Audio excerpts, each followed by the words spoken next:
కట్టేదెట్టో ఇట్టే చెప్పేయాలమ్మా. చెట్టు పుట్ట చూసే వేళ తప్పేదెట్టయ్యా.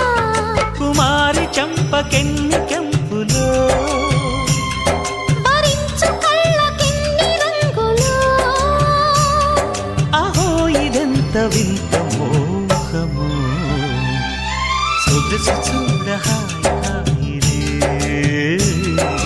తెలిసి నేడు ఇంత హాయి హాయి హాయి.